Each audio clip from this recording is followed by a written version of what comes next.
been like a week since I last made a video. Unlike me, I know, usually I like to crank up videos every 2 days or every day even. Hey Ricky, how's it going?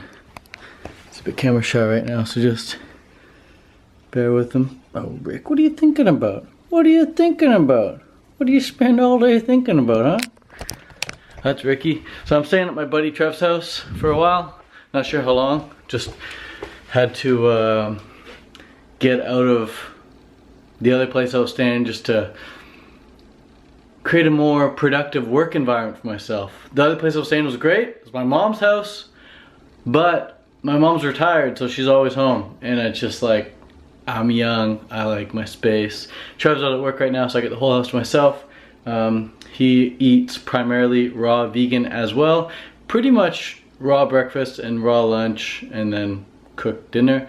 But he's nowhere near as strict as me, but he's definitely vegan. He became vegan a couple years ago, so you guys will meet him in future videos, I'm sure. But got some fruit stocked up here. Eating lots of persimmons these days.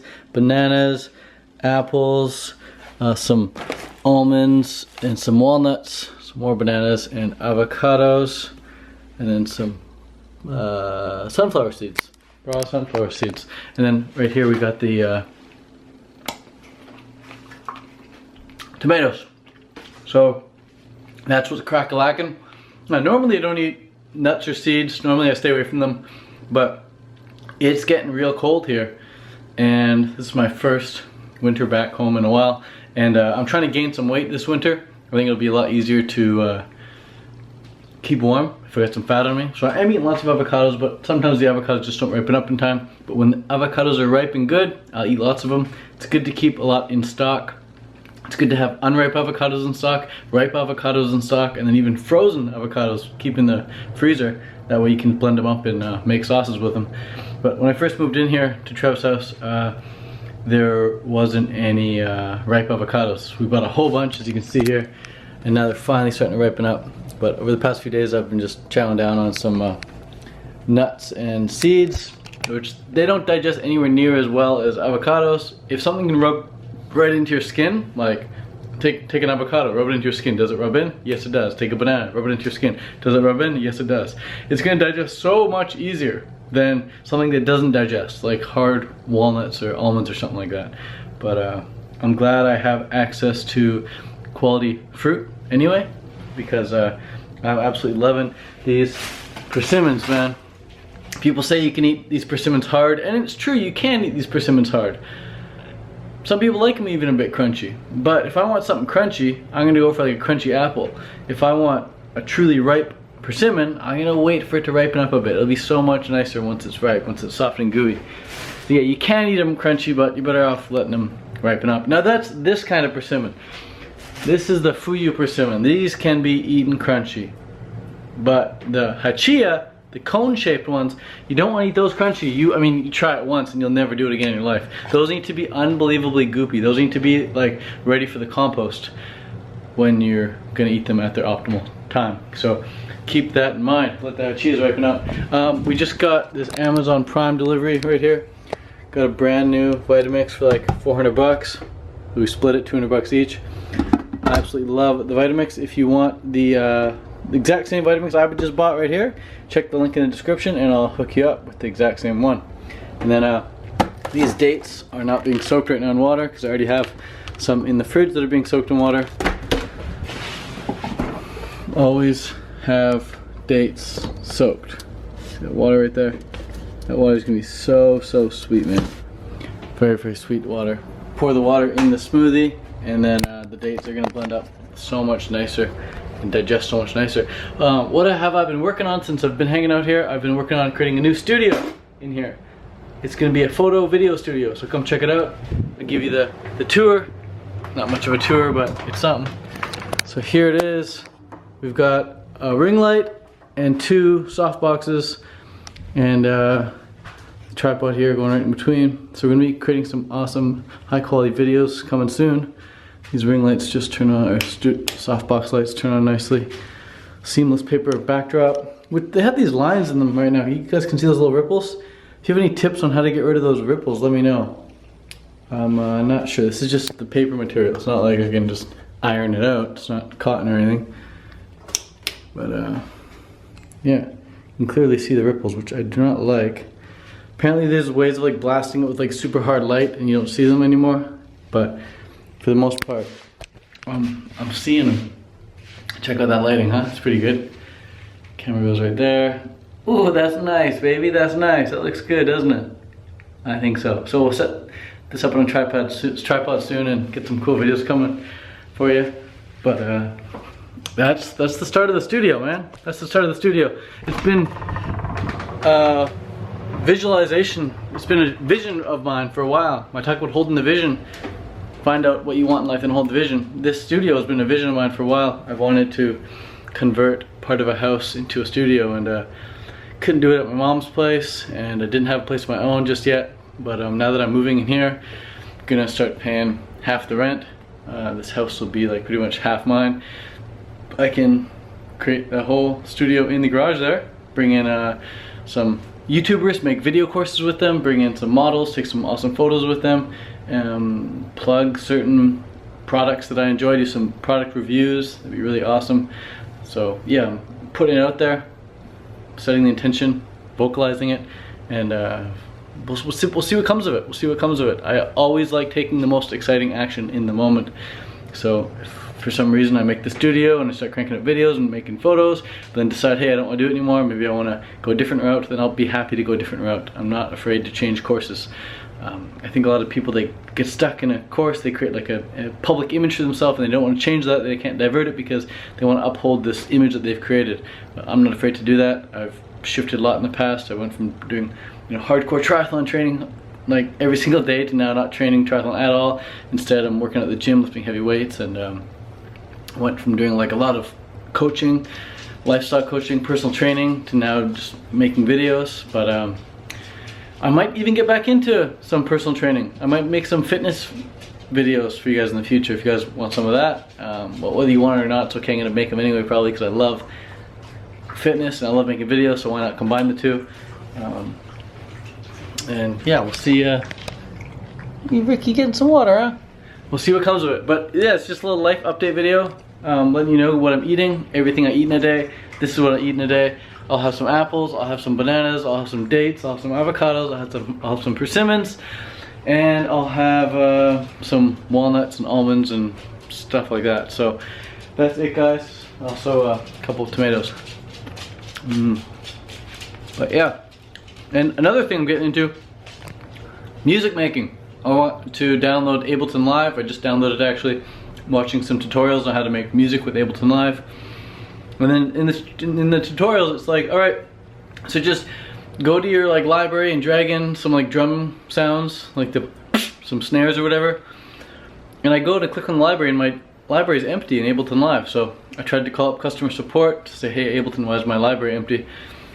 That's what I do. If I have a question, I don't know how to do something, I just call up customer support or ask somebody who does know. But customer support's like, hey, we can't help you out because you're just on the free trial right now. So sorry, no suerte para tu. No luck for you. But I guess I'm gonna go back to the drawing board, go on Google, say, hey, why is my library empty? Or just how can I get stuff into my library to start making music? I don't know how to do anything in life until I either try to do it or someone tells me how to do it. And I just keep doing stuff anyway, and so do you. Like, that's how we learn how to do things. We don't know how to do pretty much anything until we at least try it ourselves for the first few times, or we just ask someone how to do it. But that's an excuse a lot of people use. They say, I don't know how to do it, so therefore I won't do it. But how is that an excuse? Like, if you don't know how to do something, just ask somebody who does. Or just at least start it. Get the ball rolling, get some momentum happening. If you really wanted to do something, you'd do it. You'd already be starting. And if you're not starting anything, you're just being like lazy, or you're just like stuck, you're in a rut or whatever, it's because you haven't found something that you're really excited about taking action on. And I think maybe perhaps people are afraid to really do what they're genuinely excited about doing because they're afraid of what other people are going to think, because it's outside of the norm. It's not part of the image that they've been upholding for all the people around them. So if you uphold a certain image and people think that you're a certain way, well, maybe it would seem weird for you to create a studio, or maybe it would seem weird for you to start making music, or maybe it would seem weird for you to start like your own clothing line, or maybe it would seem weird for you to start going to the gym and lifting heavy weights or something. So people just, they don't do it because it seems weird, it seems out of character. But if you're excited about taking action on something in life, just go ahead and take action. Even if you have no clue about how to do it, or even if you have no clue if you're gonna stick to it or not, just do it anyway. Just do it if you want. Just do it anyway if you want. It's better than being stuck in a rut. Life is better lived in motion. The best lives are the ones that are lived in motion. I think the best time to sit still and not do anything is when you're meditating, or when you're practicing patience or whatever. But even then, it's practicing patience. Sitting and meditating is the best practice of sitting and doing nothing. Because after you're done meditating, you feel so good, your mind is so clear, you're filled with hopefully positive emotion. I know I always am after meditating. And you want to go take action, you want to go do something. So if you're finding you're not getting much done throughout the day, then perhaps, but you're still like going through the day, you're just mumbling around, perhaps you need to stop and meditate. And what that'll do for you is like stop, and you'll feel like you're being pulled back like an elastic band. Because you're sitting there not doing anything, all of a sudden you get out of meditation, you open your eyes, boom, you let go, you'll be off like a rocket. So if you're not getting much done through the day, but you're constantly like doing stuff all day long, but you don't feel like you're making much progress, just sit down and meditate for a minute. Just sit and meditate for a minute. If you feel like progressing for a minute, add a minute on each day. But start meditating for a minute if you haven't started already. If you want a great app to download to get started with meditation, download the app called Headspace. That's the one that got me hooked on meditation. I use it every single day. I'm coming up on like 150 days of consistency with Headspace. But according to the app, I'm only on day like 87 or something, because this summer I missed a day on the app. Because you know why I missed the day on the app? This is so ironic. So ironic. I was on day like 48 or something this summer when I was in England of using Headspace every single day. Day 48, and then I had to wake up and teach a meditation class at the UK Fruit Festival. So I woke up and I went for like this big walk, just like to clear my head. It was my first time teaching meditation to a large group of people. And went to this walk, came back, I was like, okay, I know what I'm gonna teach, I know what I'm gonna do. So I went and gave the class, like 20, 30 people in the class, taught them how to meditate. And after the class I was like, wow, that was amazing, that was a great class. And I went about my day and I went to sleep and woke up the next day and I checked my Headspace app and I was like, oh, you missed a day on meditating. And I was like, no, I didn't miss a day, I just was so busy teaching meditation to other people. So according to the app, I've only done like 87 days in a row, but I've definitely done closer to 150 days in a row. And I can say without a doubt, meditating has changed my life and will continue to change my life far more than any amount of raw food has changed my life. Like, raw food is fantastic, raw food is human food. If you eat any other food, there will be compromises. I think focusing on the fruit to the point where pretty much everything you're eating is fruit is as far as you can take it, especially if you're eating local organic. If you focus on local organic, fresh, ripe, raw, juicy fruit, and you get to a point where you're eating fresh, raw, ripe, organic, juicy fruit for the majority of your calories, then you're pretty much as high as you're gonna go. You've reached the peak, you've reached the mountaintop. Awesome. You can only go so far with diet. But with meditation, that's when you start tapping into the infinite. That's when you start tapping into infinite consciousness. That's when you start realizing that there are infinite amounts of bliss that you can experience on a moment-to-moment basis if you choose to tap into them. If you choose to tap into a feeling of calm and peace and prosperity and positivity, you can do that. You can tap into that. You can always access these higher levels of consciousness, and meditation teaches you just how to do that. But you've got to practice meditating. You've got to practice. It is a practice, and it's a very enjoyable one at that. So if you're into raw foods and you're into fitness and you're into self-development and you haven't yet started meditating, or maybe you're just starting to meditate, then look into it more, do some research. I'll post a link in the description of this video to my all-time new favorite video that relates to meditation. It's a really great video. Woke up the other morning, and I rarely watch any YouTube videos these days. I'm just, unless it's like a tutorial on how to do something. But I woke up this one day and I did my meditation, and then I went on YouTube and I just wanted to hear someone else's perspective on meditating, because it had been a while since I'd conversed with anyone about meditating. So I woke up, did my meditation, watched a YouTube video on meditating, and it was like the best meditation YouTube video ever. So check it out down below, highly recommend it. And yeah guys, I'll see you in the next video. Maybe the next video is going to be in my studio. That would be really, really cool to do an actual video with you guys there. Got the first model coming over today to do a test shoot with me in there. It's actually Trev's sister, Casey. So if this video was not uploaded by the time I'm done with the shoot with her, then you might see a couple pictures of her right here, of the final product. Please give this video a thumbs up if you watched all the way to the end. Really, really appreciate it. Much love from Canada, and I'll see you guys in the next video. Ciao.